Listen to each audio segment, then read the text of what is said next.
Специалистов не хватает, техника изношена, а готовую продукцию девать некуда. Это лишь часть проблем, которые стали центральными на очередной конференции Коми-Войтер в Ижемском районе. На сегодня в муниципалитете работают 27 фермерских хозяйств. Государство, с одной стороны, активно помогает им субсидиями. С другой, аграриям, как оказалось, и этого мало. Елена Кононова о ситуации на месте.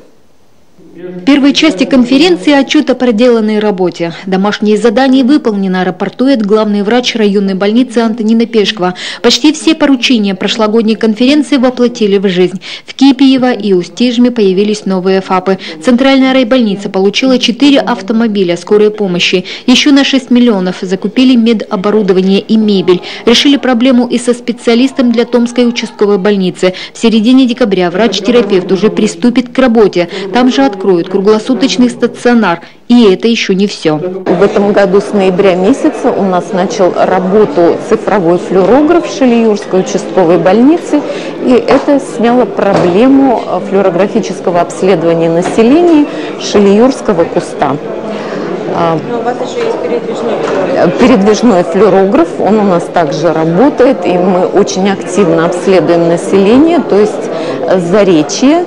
Практически все обследовано, и сейчас мы ждем дорожного сообщения с Томским кустом и с Припечорьем. То есть, как только появится возможность, мы сразу туда выедем. Делегаты надеются, что также оперативно решат и аграрные проблемы района. На этот раз именно они в центре внимания. Заместитель руководителя профильного министерства Петр Хоробрых пожурил местных аграриев за низкие показатели молока. Мол, коров у вас много, а удои скромные. Крестьяне отвечают не до рекордов, когда работать на фермах некому. Молодежь в погоне за заработком ездит на вахты. Сельхозпредприятия со своими низкими зарплатами их не привлекают. Хлопот прибавляет старая техника.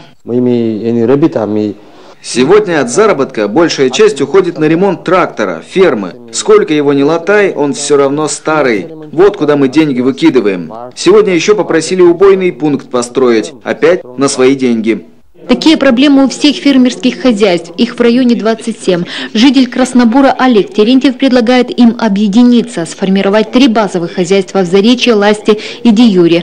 В этих населенных пунктах уже есть цеха по переработке молока и мяса. Их и нужно развивать. Где есть крепкая база, надо строить хорошие фермы, современные, высокотехнологичные. Необходима помощь и республики, и федерации. Это хозяйству района даст продовольственную независимость, чтобы мы сами себя могли прокормить молоком и мясом. Поговорили сельчане и про использование природными ресурсами. Так жители Анешабожа оштрафовали за ловлю рыбы для собственных нужд. Хотя река для обитателей прибрежных сел всегда была кормилицей. Впрочем, эту проблему можно решить только вместе с властями, отметили участники конференции. И решили в этом вопросе действовать совместно с Изватас. Елена Кононова, Людмила Чудова, Анатолий Канев, телеканал Юрган, Ижемский район.